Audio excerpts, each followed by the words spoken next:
पाक भारत समेत दुनिया विच 8 जंगा रुकवाइयां। पाकिस्तान ते भारत न्यूक्लियर जंग के नेड़े पड़ गए सन।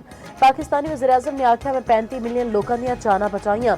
अमरीकी सदर दा दूजी सदारत दा पहला स्टेट ऑफ यूनियन खिताब। आख्या ईरान विच 32,000 मुजाहिरीन नूं हुकूमत ने कतल किया। 80,000 मुजाहिरीन दी फांसियां रखवाइयां ने। ईरान नाल डील दी कोशिश कर रहे हैं। मेरी तरजीह ईरान दा मसला सफारतकारी नाल हल होवे। सुनना चाहुंदे हैं ईरान जोहरी हथियार नहीं बना रहा।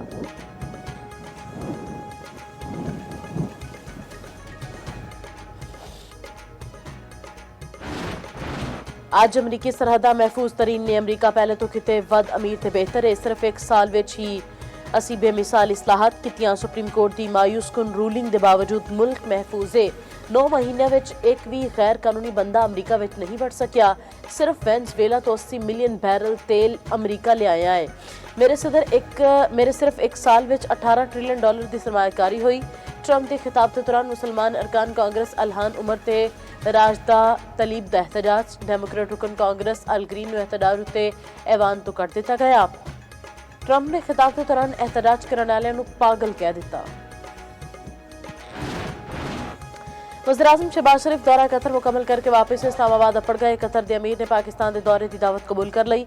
वज़ीर-ए-आज़म शहबाज शरीफ की कतर के अमीर नाल मुलाकात। नायब वज़ीर-ए-आज़म इसहाक डार ते फील्ड मार्शल आसिम मुनीर भी मौजूद सन। मुलाकात विच पाकिस्तान ते कतर के दो तरफा ताल्लुकात दा जामिया जायजा लिता गया। सारे शोबों में ताउन वधावन की अहमियत उत्ते जोर दिता गया। इलाके ते बैनुल अक़वामी उमूर ते तबादला ख्याल किया गया। मुज़ाकरात ते सफारतकारी की अहमियत उत्ते जोर दिता गया। तनाज़ात ते पुरअमन हल की हमायत दा आया था। शहबाज शरीफ की कतर के वज़ीर-ए-आज़म ते नायब वज़ीर-ए-आज़म नाल भी मुलाकात हुई है।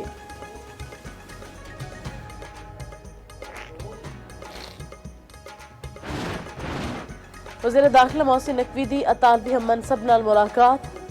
इंसदाद मंशियात ते इंसानी स्मगलिंग ते दहशतगर्दी के खिलाफ ताउन होर मौसर बनाने उत्ते तबादला ख्याल। अतालवी वज़ीर दाखिला ने आख्या कानूनी इमीग्रेशन के फरोग लई बाहमी ताउन वधावांगे। पाकिस्तानी डिप्लोमैटिक पासपोर्ट रखने वालियां लई इटली के वीजे तो इस्तस्ना होवेगा। पाकिस्तान की स्किल्ड लेबर फोर्स लई 10,500 वर्कर वीजे जारी किए जाएंगे। नायब वज़ीर-ए-आज़म इसहाक डार अज जद्दा जाएंगे। इस्लामी ताउन तंजीम के हंगामी वज़राए खारजा इजलास में शिरकत करेंगे। इजलास में हालिया इसराइली इकदामात की भरपूर मजम्मत की जाएगी। इसहाक डार की सऊदी वज़ीर खारजा नाल मुलाकात का भी इम्कान। सऊदी अरब समेत 19 मुल्कों के मगरबी किनारे उत्ते इसराइली कब्जे के फैसले की मजम्मत। अरब लीग के सैकटरी जनरल ते OIC की भी मजम्मत।